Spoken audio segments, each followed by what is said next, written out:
जय शिव शंकर चाचा जी। जय शिव शंकर कुमकुम बिटिया। जय शिव शंकर मौसी। जय शिव शंकर कुमकुम बिटिया, अपनी साइकिल दौड़ाती हुई कहाँ जा रही है? मौसी, शिव मंदिर जा रही हूँ। आज सोमवार है ना, तो भगवान भोलेनाथ का दूध से अभिषेक करूंगी और खीर का प्रसाद भी बनवाना है। मंदिर में दूध और चावल दे आई थी, पंडित जी राह देख रहे होंगे, खीर बनाने में उनकी मदद करूंगी। जीती रहे बेटी, सचमुच कितनी प्यारी बच्ची है। भगवान शिव की कितनी पूजा करती है। इसके लिए अच्छा सा लड़का मिल जाए और इसकी शादी हो जाए तो इसके माता पिता की चिंता दूर हो जाएगी। कुमकुम एक पढ़ी लिखी संस्कारी लड़की थी। वो बचपन से ही भगवान शिव की बहुत पूजा करती थी। कुमकुम को ये संस्कार अपने माता पिता से ही मिले थे। ये लो माँ, ये लो बापू, खीर का प्रसाद। अच्छा, मैं राधा के घर जा रही हूँ। सुबह से उसने कितनी बार बुलावा भेज दिया। सुनो जी, कल कुमकुम की सहेली राधा की शादी में भी जाना है। कुमकुम अपनी सहेली के घर चली जाती है, पर उसके पिता का चेहरा उदास हो जाता है और वो फूट फूट कर रोने लगते हैं। सुनो जी, अगर आप ऐसे रो दोगे तो मुझे भी रोना आएगा। क्या आपको भगवान शिव पर भरोसा नहीं है? वो हमारी कुमकुम को कुछ नहीं होने देंगे, उन पर भरोसा रखो। कुमकुम का जन्म भगवान शिव के आशीर्वाद से ही हुआ था, फिर भला वो उसे कुछ कैसे होने देंगे? हम सब तो ईश्वर की संतान हैं। हमारी कुमकुम तो भगवान शिव की बेटी है। वो उनकी इतनी पूजा पाठ करती है तो वो उसे उसका फल अवश्य देंगे। हमने बचपन से ही भगवान शिव के प्रति कुमकुम की आस्था को जगाए रखा है। हमारी बेटी अल्पायु नहीं, दीर्घायु है। पर सोमलता, पंडित जी के कहे अनुसार हमारी पुत्री की कुंडली में भारी संकट है, जिससे उसकी... बस और कुछ मत बोलो। मुझे भगवान शिव पर पूरा विश्वास है कि वो हमारी कुमकुम को प्रत्येक संकट से बचाएंगे।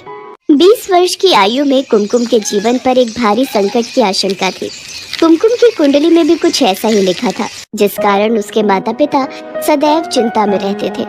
सब लोग राधा की शादी में पहुंचते हैं। मौसी जी, अब तो मेरी भी शादी हो रही है।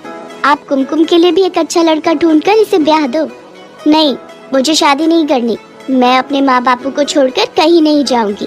बेटियां तो पराई होती है कुमकुम, उन्हें अपने माता पिता का घर छोड़कर अपने ससुराल अपने राजकुमार के साथ जाना ही होता है। ठीक है, मेरे लिए कोई राजकुमार आएगा तो मैं चली जाऊंगी, ठीक?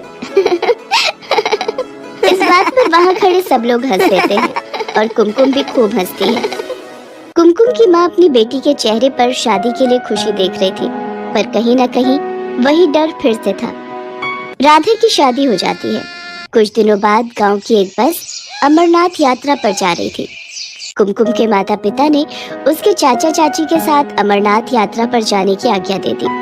2 दिन बाद कुमकुम का जन्मदिन था। इसी चिंता में उसके माता पिता भगवान भोलेनाथ का ध्यान कर रहे थे। उधर कुमकुम अपने चाचा चाची के साथ अमरनाथ की यात्रा के लिए चढ़ाई आरंभ करती है। हाँ कुमकुम, थोड़ा पहाड़ से किनारे से हटकर चलो। ठीक है चाचा। चाची जी, आपको ठंड तो नहीं लग रही? मेरे पास एक गर्म स्वेटर और है, दूं? हाँ दे ही दे।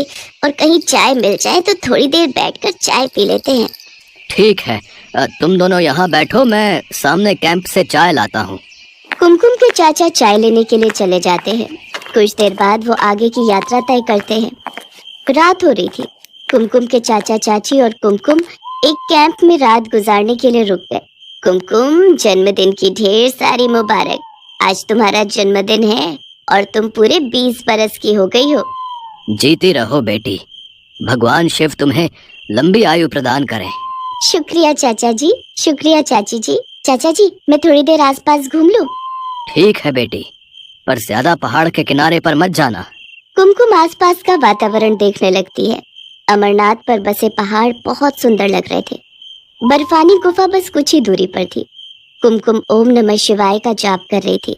हे शिव शंकर, आज आपके आशीर्वाद से मैं आपके परम धाम अमरनाथ की यात्रा कर रही हूँ। आज मेरे जन्मदिन पर मुझे आशीर्वाद दो भगवान। अगली सुबह कुमकुम और उसके चाचा चाची आगे का रास्ता तय करते हैं। ऊंचे ऊंचे पहाड़, नदियां देखकर कुमकुम का मन बहुत खुश हो रहा था। तभी कुमकुम का पैर पहाड़ के किनारे से फिसल जाता है और वो चिल्लाती हुई नीचे खाई में गिर जाती है। उसके चाचा चाची का रो रो कर बुरा हाल था। अरे कोई मेरी बच्ची को बचाओ। हे भोलेनाथ, मैं अब भैया भाभी को क्या जवाब दूंगा?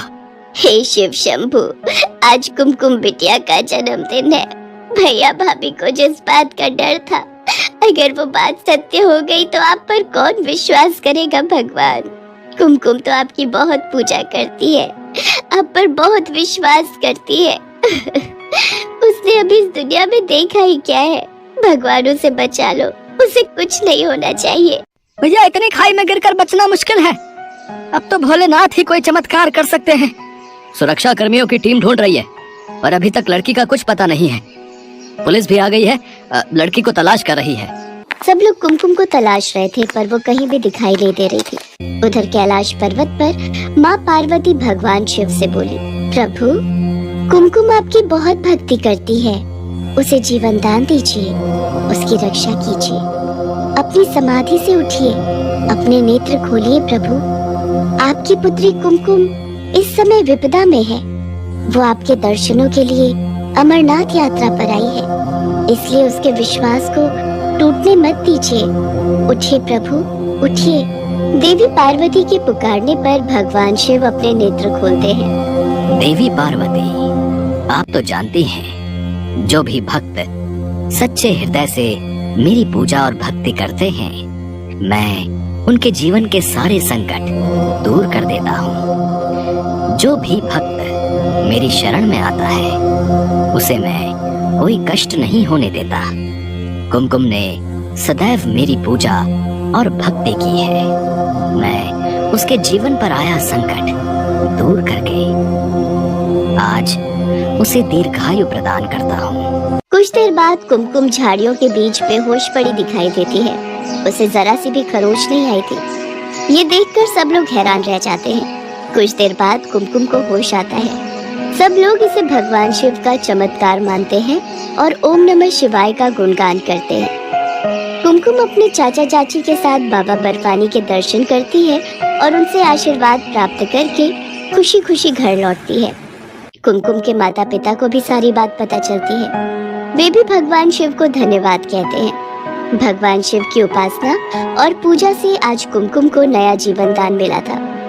सब लोग भगवान शिव को धन्यवाद कहते हैं। कुछ समय पश्चात एक बहुत ही संपन्न परिवार में कुमकुम का विवाह हो जाता है।